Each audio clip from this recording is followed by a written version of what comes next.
So that was one style of yoga. There are a lot of different styles to choose from if you, after this, want to like go to a studio or continue a yoga practice. Like I was saying, vinyasa flow or power flow or hot yoga are all really popular styles of yoga. I teach mostly that kind of stuff. And then yin is probably the next most popular, like those long held poses, deep stretches. There are also so many other different kinds of branches, like Kundalini yoga, which I think I mentioned, like spiritual and a lot of meditation and different breathing exercises, and something called Kriya, which is like if you go like this and you're just like, so different like kind of breathing movement. Sometimes there's chanting involved. Vini yoga is very like alignment based. Also Iyengar yoga, Ashtanga yoga is very hard physical practice. So yeah, there's lots to choose from, and hopefully like on your path, you'll, in this class, you'll get like a nice broad view, and yeah, if you want to continue, you can find what works for you. So now we'll just kind of go over another kind of ways to break down the different paths of yoga in a traditional philosophical sense. If you have a pen and a notebook, if you like to write things down, you could grab that. If not, you can just listen.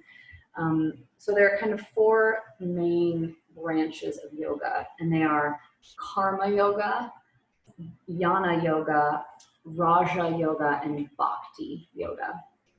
And people on the path of yoga will usually choose one and really commit to that. So karma yoga isn't in the way we think of like, ooh, karma's gonna see this, watch your back, karma, what goes around comes around.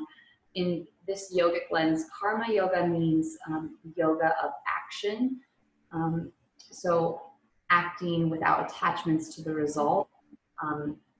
And all of these are also, in a traditional sense, ways that we connect to the divine, or like our highest self, our best selves, that sort of thing. So karma yoga, an example of karma yoga would be going to Mana Food Bank, helping serve hungry people, volunteering at your church, cleaning the yoga studio. Lots of yoga studios will have like a karma yoga program where people can clean or sign people in for class in exchange for classes.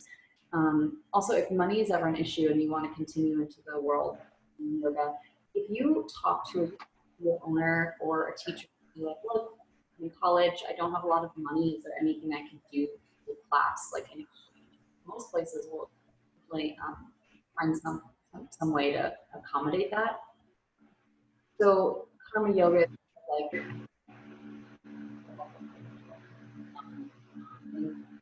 not really get the results of that. The next one is jnana yoga, which is wisdom. It's kind of like intelligence, studying the sacred scriptures to become enlightened and grow in your awareness. So like I said before, all of these paths are just what you find your way to the divine or to your true self. So yeah, if you are, you can think of someone who's like very intelligent and book smart and like analytical, their path would be jnana yoga. So like studying, reading scriptures, the Rig Veda, the Mahabharata, like we've talked about, the Yoga Sutras, the Bhagavad Gita. So these are all like texts in yogic philosophy that someone who's a jnana yoga practitioner would immerse themselves in. The next branch is called Raja Yoga, which is the yoga of meditation. So Raja means royal, so kind of like the highest.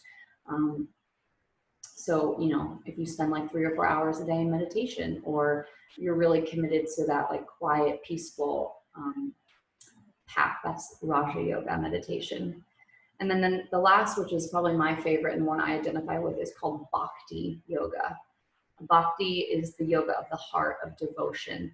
So Krishna, so the story of the Bhagavad Gita, that's always hard for me to say, is Krishna and Arjuna, and they're in conversation.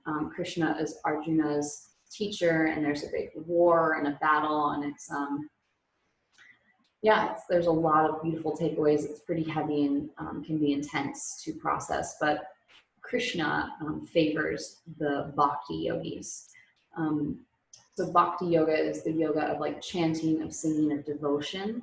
And it's not about having a good voice or sounding really beautiful when you sing, but it's about kind of like traveling from the head to the heart and connecting through like song and voice. And if you're a music person, if you like music, or if you've ever heard a sound, you know that music is a really beautiful way to connect people. If you're like in a car and everyone's singing or at a show, it kind of like brings you down into that heart center of just like, yeah, like music, jamming out.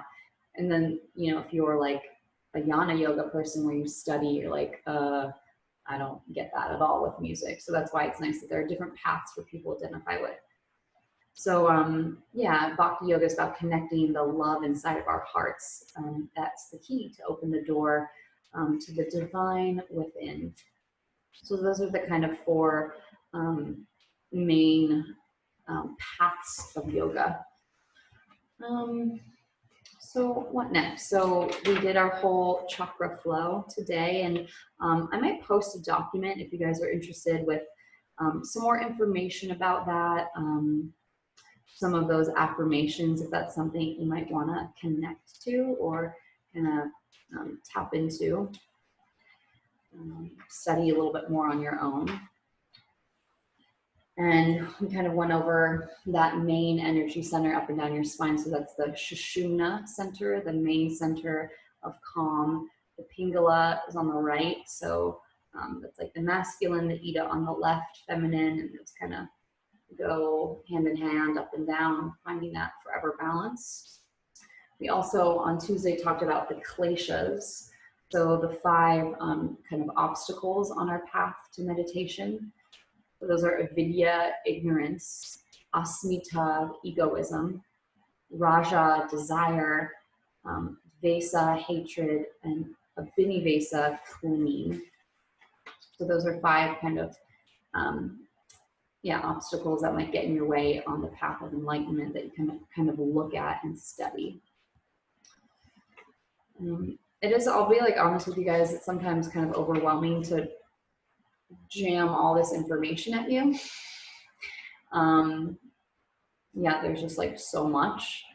And for me personally, it's like we have these 2.5 hours twice a week. I'm like, what can I give you? Like, what can you learn to take with you? And some of it is just kind of deep and heady. So I don't want to like overwhelm you. And I want you to also know that this is, because of the department we're in, mostly a physical participation course. And I also don't want you to do 2.5 hours of yoga at one time. I think that'd be a lot, since most of you are, probably never done yoga before. Maybe a little bit, some of you. So let's do another little meditation. So you can either lie down on your back or sit up nice and tall. And let your eyes close, and maybe just kind of relax your jaw, your face, your throat. And just kind of, again, arrive in the body, land here.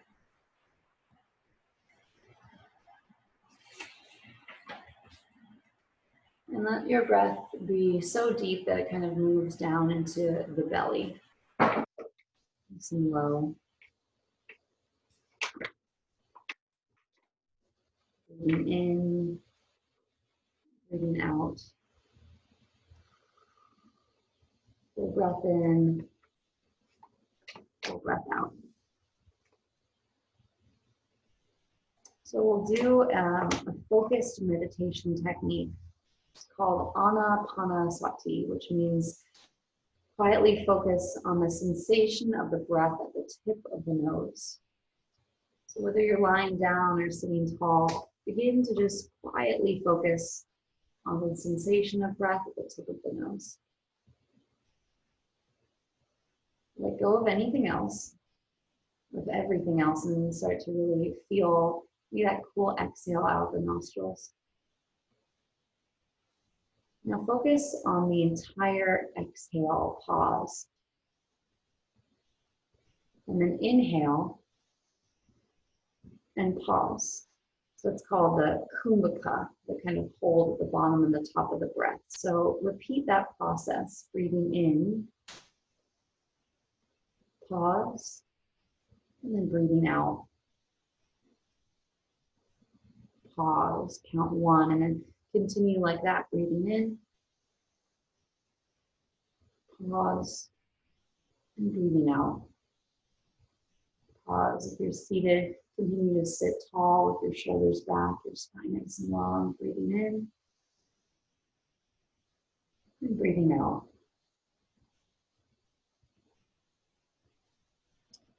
So when we discover that the mind is distracted from the breath, we can release the distraction, return to the breath. Simply observe the body and the breath here.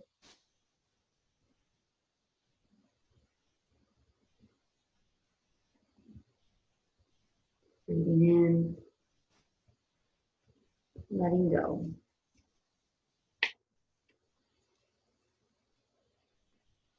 So the Yoga Sutra says that the whole purpose of meditation is to make our negative thoughts dwindle away. So notice as we sit and breathe together, if you think like, oh, I'm so bad at this, my mind's so distracted, my leg hurts, I suck at this is so hard, I hate this. And see if you can start to cultivate loving kindness towards yourself. So in yoga, we call this metta, loving kindness. The traditional goal of meditation practice is to temporarily relieve suffering and then eventually have a sustainable relief of suffering. And then be in such a good place that you can bring that relief of suffering to others. And the continuity of practice is key to success. So practicing a meditation for 10 to 15 minutes every day. So again, start to cultivate that feeling of loving kindness, metta. Genuine feeling of wanting to help and not harm people. And you can start by surrounding your body with a warm feeling. Maybe a feeling you get when you're around your closest friends, your family. Maybe kind of like how you'd feel when you're holding an animal or a small child. Something that really brings you love in your heart, if you think of it. I mean, that's not complicated. Now see if you can bring that love, that metta, to yourself and just kind of like waves crashing over you gently, loving kindness again and again. Just gonna let that wash over you. And now take that metta, that loving kindness you have here, and send it out to all of your closest friends and family. So your inner circle, maybe your parents, your siblings, your best friend, your boyfriend or girlfriend. So sending out that metta, loving kindness from you to them. See if you can pay attention so deeply that you're trying to make them feel it. Maybe some of them later will call you or text you. They're thinking about you, and that's you right now thinking about the people you're closest to, your inner circle, and send those people love and kindness, thoughts of happiness, wellness, of freedom, devoid of suffering. Now start to send those layers and waves of loving kindness of metta to someone who's kind of neutral, like someone in your life you don't have a real relationship with. Maybe it's someone who lives on your floor, maybe it's like a grocery store checkout person or a neighbor you see but you don't have a relationship with. So this is kind of like a neutral person. See if that person can send waves of relaxation, of metta, of loving kindness to those people. Sitting tall, breathing deep.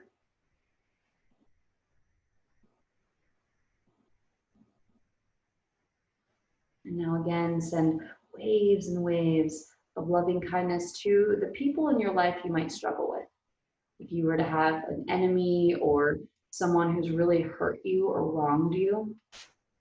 We call these kind of like the jewels, the people who teach us the most, give us those big lessons. So see if even those people, maybe it's one person that first comes to mind, maybe it's an ex person in your life.